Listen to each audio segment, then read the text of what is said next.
Good evening, students. Today we are going to do question number 3 of exercise 12.2. It is very clear from the diagram that an aeroplane shape of structure is given to you. और इस aeroplane structure में आपको एक कुछ dimensions दिए हुए हैं और ये जो डायमेंशंस हैं, जो स्ट्रक्चर्स हैं, वो सिंपल स्ट्रक्चर्स में कन्वर्टेड हैं. जैसे कि ये एक ट्राइंगल है, ये भी एक ट्राइंगल है, ये भी एक ट्राइंगल है, ये एक रेक्टेंगल हो गया और ये एक ट्रेपीजियम हो गया. सो हमारे पास 5 डायग्राम्स हैं, second, third, fourth, fifth.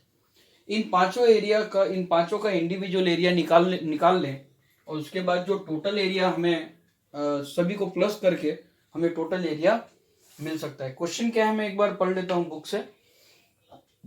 Radha made a picture of an aeroplane with coloured papers as shown in the figure. Find the total area of the paper used. In short, area of the plane निकालना है जिससे हमें area of paper मिल जाएगा. जो बहुत ही simple हैं कुछ structures, जैसे कि ये रेक्टेंगल है. सो पहले उसका फाइंड कर लेते हैं. देखिए, मैं पहले 2 क्यों फाइंड कर रहा हूं, 1 क्यों नहीं? क्योंकि 1 में ट्राइंगल होगा, ये 1 है, ये भी 1 सेंटीमीटर हो जाएगा. तो हेरोन्स फॉर्मूला लगेगी स्ट्रक्चर 1 का एरिया निकालने में. वो हम ये बोर्ड मेरे लिए छोटा है क्योंकि हम अभी लॉक्ड पोजीशन में हैं.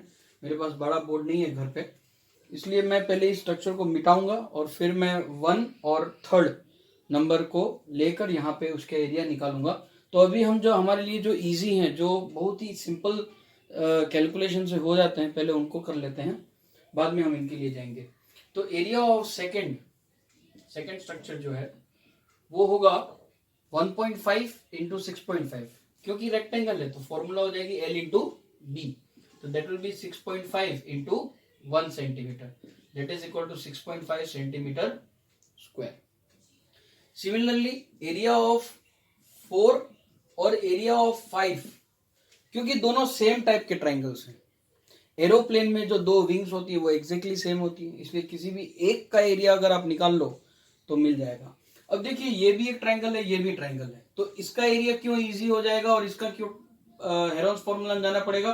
क्योंकि इसकी हाइट नहीं दी हुई है, यहाँ पे 90 डिग्री है, इसलिए हमारे पास बेस और हाइट दोनों है. मैंने आप लोगों को पहले भी बताया था कि अगर हमारे पास राइट एंगल ट्राइंगल होता है और राइट एंगल ट्राइंगल के 2 परपेंडिकुलर साइड्स की अगर लेंथ है हमारे पास, तो किसी भी एक को ब्रेड्थ और किसी भी एक को हाइट आप बना सकते हैं. तो ये हो जाएगा आपका 6 सेंटीमीटर और ये है 1.5 centimetre. So half into base into height से आप दोनों का एरिया निकाल सकते हैं. That will be equal to 1.5 sorry half into 1.5 into 6. That is equal to 2 3s are 6.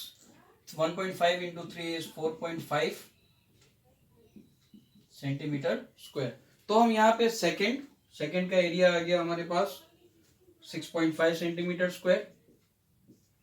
Fourth का आ गया 4.5 सेंटीमीटर स्क्वायर और फिफ्थ का भी आ गया 4.5 सेंटीमीटर स्क्वायर. अब इतने का तो हम निकाल लें. अब हम फर्स्ट का एरिया और थर्ड का एरिया निकालेंगे. इसमें फर्स्ट का एरिया ज्यादा इजी रहेगा, इसलिए पहले हम उसे निकाल लेते हैं. फर्स्ट का एरिया हमारे पास एक ट्राइंगल है, isosceles triangle. Simple Heron's formula लगानी है उसमें. 5 5 and 1. Okay. Now, so S is equal to A plus B plus C by 2 is equal to 5 plus 5 plus 1 by 2 is equal to 11 by 2. 5.5 convert मत करो, करना है तो no problem, आप कर भी सकते हैं. मैं ज़्यादा प्रीफर करता हूं कि हम डेसिमल में कन्वर्ट ना करें.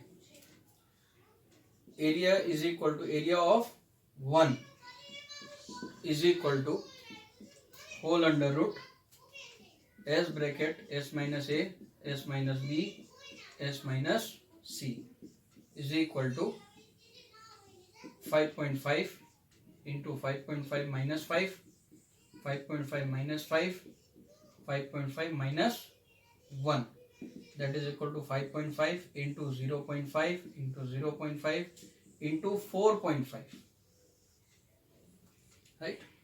अब ये 0.5 में से एक 0.5 बाहर निकल जाएगा, राइट, एंड रूट में you will be left with 5.5 into 4.5। देखिए यहाँ पे मल्टीप्लीकेशन टफ जाएगा, इसलिए मैंने आप लोगों को कहा था कि अगर आप डेसिमल में रखते हैं तो ये इजी हो जाता है। देखिए 5.5 is written as 11/2 and 4.5 is written as 9/2, तो फिर 1/2 बाहर आ जाएगा और इसका 1/2 0.5 का 1/2 इनका बाहर, 9 का 3 बाहर, so you are left with 11, so that is equal to 3/4 root 11। अब आपको अगर रूट 11 को डेसिमल में कन्वर्ट करना है तो it is your choice, no problem with it.